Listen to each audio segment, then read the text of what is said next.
नमस्कार, आप देख रहे हैं जोहार झारखंड। आपके साथ मैं हूं शिप्रा झा और बुलेटिन में सबसे पहले बात हम करेंगे लोहड़ी की।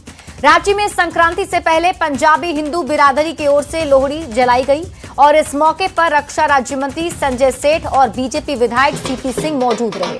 केंद्रीय मंत्री संजय सेठ ने कहा कि ये पर्व सिर्फ फसल ही नहीं से जुड़ा नहीं है, बल्कि प्रेम बांटने का भी पर्व है और पूरा देश इसे धूमधाम से मना रहा है।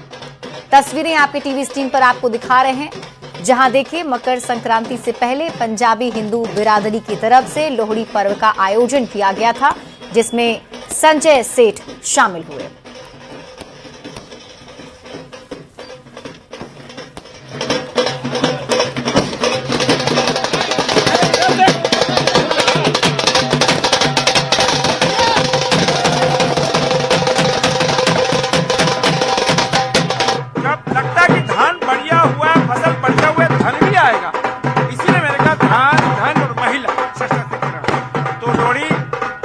पावन पर्व है और इस पर्व पर हम कामना करते हैं 2047 विकसित भारत का जो प्रधानमंत्री नरेंद्र मोदी का संकल्प है, वो संकल्प प्रधानमंत्री का संकल्प पूरा हो।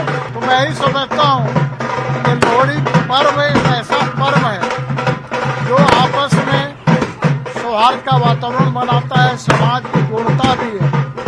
लोहड़ी के शुभ अवसर पर सभी को हमारी हार्दिक शुभकामनाएं। राजधानी रांची में भी लोहड़ी की धूम देखने को मिल रही है। इस दौरान नेशनल साइकिलिंग गेम के लिए रांची पहुंची पंजाब की साइकिलिंग टीम ने धूमधाम से लोहड़ी मनाई। खिलाड़ियों और कोच सभी ने मस्ती करते हुए, नाचते गाते हुए लोहड़ी पर्व मनाई है, जिसकी तस्वीरें आपके टीवी स्क्रीन पर आपको दिखा रहे हैं। यहाँ पर देखिए लोहड़ी पर्व की धूम देखने को मिली। खिलाड़ियों ने नाचते गाते लोहड़ी पर्व मनाई है। की धूम है और इस धूम की जो कहा जाए तो जो उत्साह है वो राजधानी रांची में भी देखने को मिल रही है। बता दें कि राजधानी रांची में जगह जगह पर लोहड़ी के कार्यक्रम का आयोजन किया जा रहा है और तमाम लोग जो भी यहाँ मौजूद है पूरी मस्ती में झूमते नाचते हुए नजर आ रहे हैं। सर, किस तरह से आज लोहड़ी मना रहे हो आप लोग और क्या? सबसे पहले सभी से नमस्कार, जय जोहार। हम पंजाब से रिप्रेजेंट कर रहे हैं। यहाँ हम खेलने आए हैं स्कूल नेशनल गेम साइकिलिंग की। तो मैं धन्यवाद करना चाहता सबसे पहले झारखंड गवर्नमेंट का, जिनकी तरफ से बहुत अच्छा अरेंजमेंट है, बहुत बढ़िया तरीके से खेल करवा रहे हैं। किस तरह से मनाते हैं आप लोग त्योहार? कहीं पंजाब की कमी तो नहीं खल रही है? नहीं, हमें यहाँ पे आके बड़ा अच्छा लग रहा है कि हम वैसे तो पंजाब से दूर हैं, बट फिर भी यहाँ पे हमें अपना ही माहौल मिल रहा है सारा। देख सकते हैं कि यहाँ पर जो व्यवस्थाएं हैं जो लोहड़ी की, वो तमाम चीजें यहाँ पर की गई हैं। अरेंजमेंट भी खासा है और लोग जो हैं यहाँ पर जो पंजाब से आए हुए हैं वो यहाँ पर पूरी तरह से मस्ती के मूड में और उन्हें अपने घर की कमी भी नहीं खलती हुई नजर आ रही है। और इसको लेकर वो न सिर्फ सरकार बल्कि यहाँ के लोगों को भी धन्यवाद देते हुए नजर आ रहे हैं। कैमरामैन संजीव तिवारी के साथ ओम प्रकाश, न्यूज़ 18 रांची। संथाल परगना प्रमंडल में इन दिनों गांव की गलियों से लेकर शहर के चौक चौराहों तक सोहराय पर्व की धूम मची है। संथाल समाज का सबसे बड़ा पर्व सोहराय प्रकृति पर्व होने के साथ साथ भाई बहन के प्रेम और स्नेह का प्रतीक भी माना जाता है। इसी कड़ी में दुमका के LIC कॉलोनी स्थित सारजोम बेड़ा क्लब की ओर से सोहराय मिलन समारोह का आयोजन किया गया, जिसमें जामा विधायक डॉक्टर लुइस मरांडी मुख्य अतिथि रही। समारोह उस समय और भी खास बन गया जब नॉर्वे से दुमका आए विदेशी मेहमान भी सोहराय के रंग में रंग गए। मांदर की थाप और पारंपरिक नृत्य को देखकर वे खुद को रोक नहीं पाए और संथाली परिधान धारण कर कदम ताल करते नजर आए।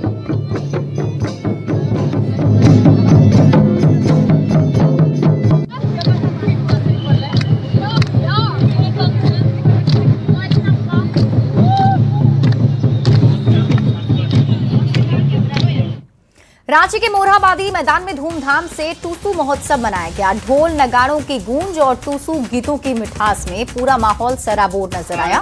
महोत्सव का उद्घाटन झारखंड के राज्यपाल संतोष गंगवार ने दीप प्रज्वलित कर किया। महोत्सव के जरिए कुरमाली भाषा, संस्कृति और लोक परंपराओं को सहेजने का संदेश दिया गया।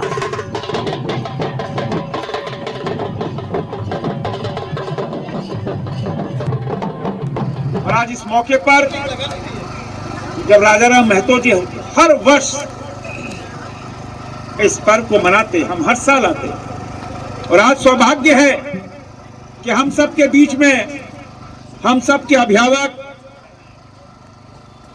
झारखंड के माननीय राज्यपाल जब यहां आशीर्वाद देने के उपस्थित हैं। और इसी बीच आपको बड़ी खबर बताते हैं। खबर जमशेदपुर से है, जहां सुविधा केंद्र चलाने वाले तारापद महतो की गोली मारकर हत्या कर दी गई। घाटशिला अनुमंडल के गालूडी थाना क्षेत्र के पुटरू टोल प्लाजा के पास की घटना बताई जा रही है। बाइक पर आए दो अपराधियों ने दुकान में घुसकर गोली मार दी। गोली मारने से पहले हत्यारों ने उसके साथ मारपीट भी की थी। पूरी घटना सीसीटीवी कैमरे में कैद हो गई है। हत्या के बाद पूरे क्षेत्र में दहशत का माहौल है। ग्रामीण एसपी ने कहा है कि जमीन विवाद को लेकर यह हत्या की गई। फिलहाल कुछ लोगों को हिरासत में लिया गया है। हत्या करने वाले लोगों की सीसीटीवी के जरिए पहचान कर ली गई है और जल्द ही पूरे मामले का खुलासा होगा।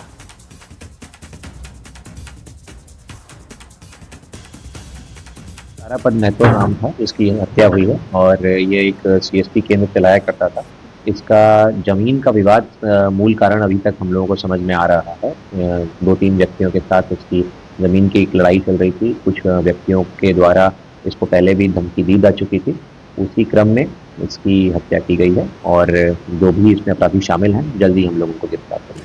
रांची से बड़ी खबर मिल रही है। 17 जनवरी को झारखंड बंद का ऐलान किया गया है। पढ़ा राजा सोमा मुंडा की हत्या का विरोध जताया जाएगा। हत्यारों की गिरफ्तारी की मांग को लेकर बंद का आह्वान किया गया है। आदिवासी संगठन की संयुक्त बैठक में यह फैसला हुआ। 16 जनवरी को रांची में मशाल जुलूस और फिर इसके बाद प्रदर्शन भी किया जाना है। और आपको बता दें कि 7 जनवरी को सोमा मुंडा की हत्या हुई थी और पुलिस की कार्रवाई से नाराज लोगों ने ये प्रदर्शन का ऐलान किया है। बताया जा रहा है कि 16 जनवरी को रांची में मशाल जुलूस निकाला जाएगा और 17 जनवरी को झारखंड बंद का ऐलान किया गया है। और पलामू पुलिस को बड़ी सफलता मिली है, जहां पुलिस ने गिरोह का खुलासा करते हुए महिला समेत 5 लोगों को गिरफ्तार कर लिया है। ये लोग झारखंड समेत यूपी में चोरी की वारदात को अंजाम दिया करते थे। गिरफ्तार अपराधियों में गिरोह का मुख्य सरगना राजा कुमार उर्फ राजा डोम भी शामिल है। वहीं मौके से पुलिस को चोरी के सोने चांदी के लगभग 4 लाख के जेवरात बरामद किए गए हैं। ये इन्हीं लोगों के द्वारा जो किया जा रहा था। इसमें मेन जो है राजा कुमार और आकाश कुमार, दोनों जो है कुंड मोहल्ला का रहने वाला है। इन दोनों के संदिग्ध अवस्था में कल पकड़ाया है।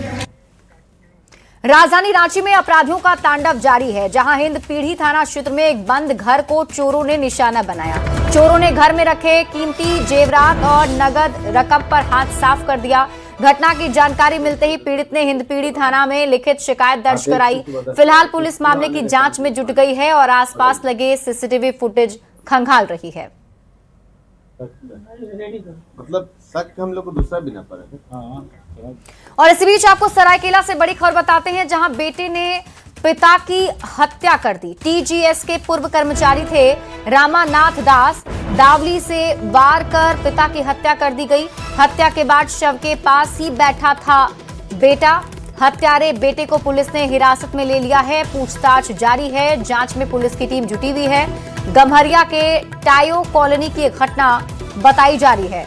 तो सरायकेला से आपको इस वक्त की बड़ी खबर बता रहे हैं, जहां एक बेटे ने अपने पिता की हत्या कर दी है और हत्या के बाद शव के पास ही बेटा बैठा हुआ था।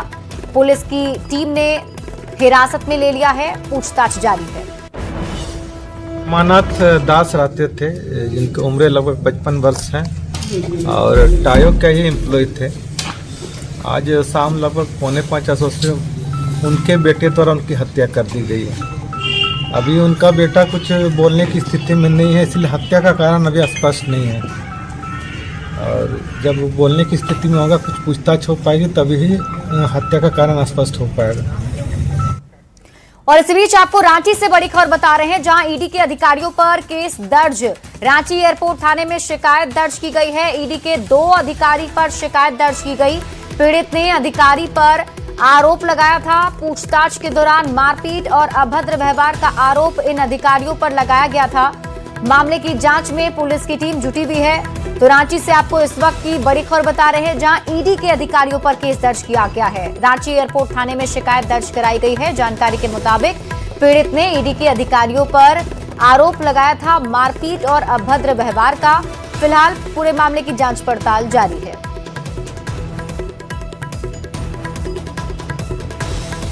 धनबाद के 8 लेन रोड नावाडी में सरकारी जमीन पर बने स्थायी और अस्थायी मकान और दुकान के जरिए अतिक्रमण करने वालों पर प्रशासन की कार्रवाई जारी है। नावाडी 8 लेन सड़क किनारे सरकारी जमीन से 2 दर्जन से अधिक अवैध दुकानों मकानों पर पीला पंजा चला। धनबाद सीओ के नेतृत्व में चले अभियान में अवैध कब्जा वाले घर और दुकान को ध्वस्त किया गया। नोटिस देने के बाद भी लोग अतिक्रमण नहीं हटा रहे थे, जिसके बाद सख्ती बरती गई। जिले में जहां भी सरकारी जमीन पर अतिक्रमण किया गया है उसे खाली कराने की मुहिम जारी रहेगी। दुकान हटाए जाने से दुकानदारों के सामने अब रोजी रोटी की समस्या आ गई है। इस तरह बगुला में भी लगभग हम लोग 10 एकड़ जमीन को चिन्हित किए हैं। नारायणपुर में भी 10 एकड़ जमीन को चिन्हित किए हैं। आपको धनबाद मौजा में भी 157 खाता में अभी हम लोग कार्रवाई कर रहे हैं। इस तरह से सभी मौजा में हम चिन्हित करा रहे हैं जमीन। चाहे सरकार अगर चाहेगी तो हम लोग दे सकते हैं, उसका दुकान बना कर दे जाए, अलॉटमेंट कर दे तो हम लोग उसका ये है, लेकिन फिलहाल के लिए तो कुछ रास्ता निकलना हो। धनबाद जिला प्रशासन गैर आबाद और सरकारी जमीनों में अस्थायी और अस्थायी निर्माण को लेकर अब जो है सुरेश हो गई है। जो भी लोग सरकारी जमीन में अतिक्रमण कर अपने अस्थायी दुकान या मकान बनाए हैं उन पर अब पीला बुलडोजर चलना शुरू हो गया। अभी हम धनबाद अंचल के 8 लेन नावाडी के समीप हैं और इस सड़क के ठीक बगल में कई मकान और दुकान जो है सो बनाए गए थे। यहाँ पर धनबाद सीओ हैं और उन्होंने कहा कि यह सभी जमीनें गैर आबाद की है और उन जगहों पर दुकान मकान बनाए गए थे और इसकी सूचना मिलने पर अब वह जो है इसे अतिक्रमण मुक्त कराने की प्रक्रिया में जुट गए हैं। वहीं साथ ही साथ उन्होंने कहा कि धनबाद अंचल के अंतर्गत ऐसे और भी कई स्थान हैं जिसे चिन्हित किया गया है और यहाँ भी अस्थायी या अस्थायी निर्माण किए गए हैं, उन सभी को अतिक्रमण मुक्त किया जाएगा। संजय गुप्ता, न्यूज 18 धनबाद। खबर रामगढ़ से है, जहां गोलावंश क्षेत्र के चोपा दारू के पारजारा में नर हाथी की मौत संक्रामक बीमारी एंथ्रेक्स से होने की आशंका जताई जा रही है।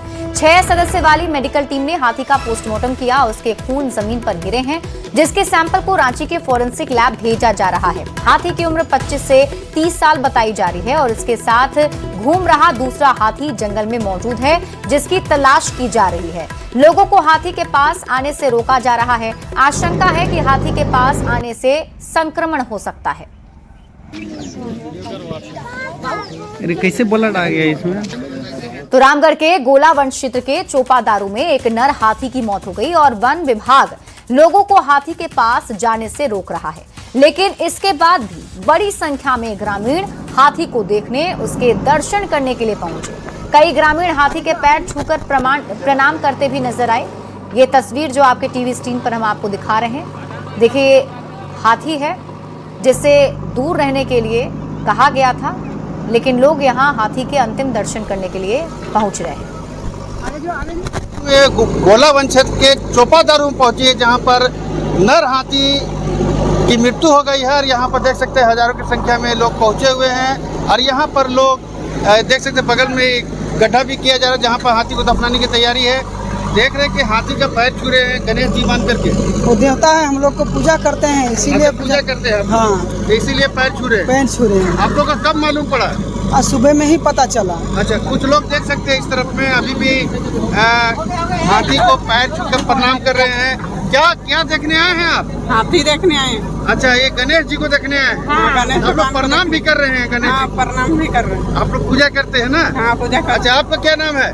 आपका सुरथी देवी। आप लोग भी गणेश जी को देखने आए? हाँ, पूजा करने के लिए। पूजा कर लिए? हाँ। अच्छा, देख सकते कुछ लोग अभी भी जो है हाथी के पैर छू करके कहीं न कहीं प्रणाम कर रहे हैं, अंतिम विदाई दे रहे हैं। ऐसे में यहाँ पर आस्था भी देखी जा रही है, लोग रहे हैं। जावेद खान, न्यूज 18 रामगढ़।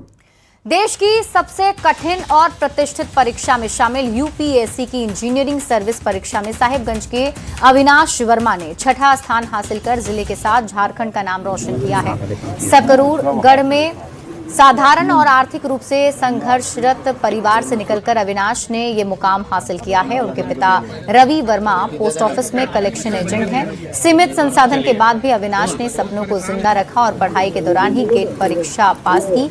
बाद में इंजीनियरिंग परीक्षा में शानदार सफलता हासिल की। उनकी सफलता जिले के दूसरे युवाओं के लिए मिसाल बन गई है।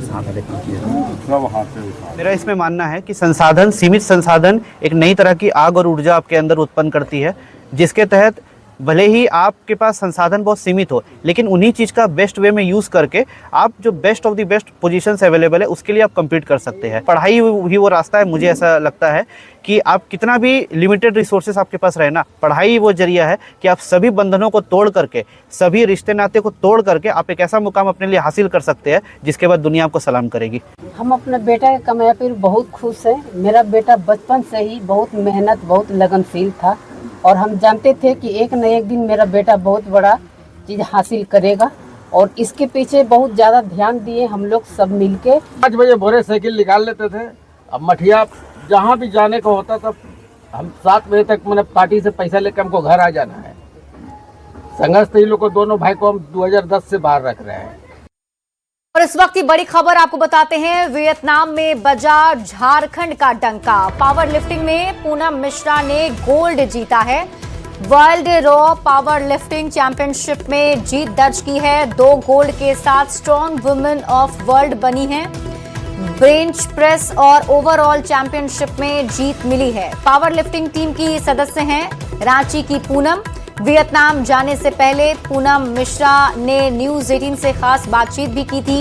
पूनम मिश्रा को पैसे की समस्या को लेकर न्यूज 18 ने खबर भी दिखाई थी। न्यूज 18 पर खबर चलने के बाद पूनम मिश्रा की कुछ लोगों ने मदद की थी और देखिए अब पूनम ने वियतनाम में झारखंड का डंका बजा दिया है।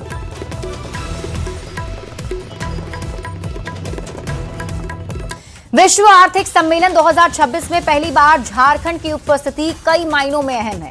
कल्पना सोरेन दावोस में आयोजित होने वाली विश्व आर्थिक मंच की वार्षिक बैठक में हिस्सा लेंगी और इस दौरान कल्पना सोरेन महिला नेतृत्व, लैंगिक समानता और समावेशी विकास से संबंधित कई उच्च स्तरीय मंचों पर राज्य का प्रतिनिधित्व करेंगी और झारखंड की आधी आबादी के आत्मविश्वास, उद्यमशीलता और नेतृत्व कौशल का प्रमाण भी पूरी दुनिया के सामने रखेंगी।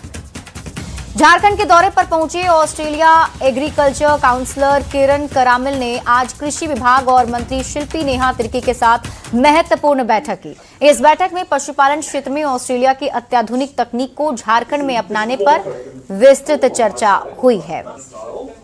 ये रोचक चर्चा रहा जिसमें हम लोग ने कई सारे पहलुओं पे चर्चा किया है कि ऑस्ट्रेलिया किस तरह से पशुपालन में इतना पायनियर रही है, इतना उन्होंने अभी तक में टेक्नोलॉजी, एनिमल हस्बेंड्री में टेक्नोलॉजिकल एप्लीकेशन को अचीव किया है और उन्हीं चीज़ों को क्या हम लोग झारखंड में भी ला सकते हैं। Minister and her team for a fabulous discussion today. It's my first time in Jharkhand and there's a lot of opportunities for collaboration and the purpose of my meeting today is to really understand what the challenges are, what the issues are and where there's opportunities for collaboration. और यहाँ रुकने एक छोटे से break के लिए जल्द लौटते हैं वापस।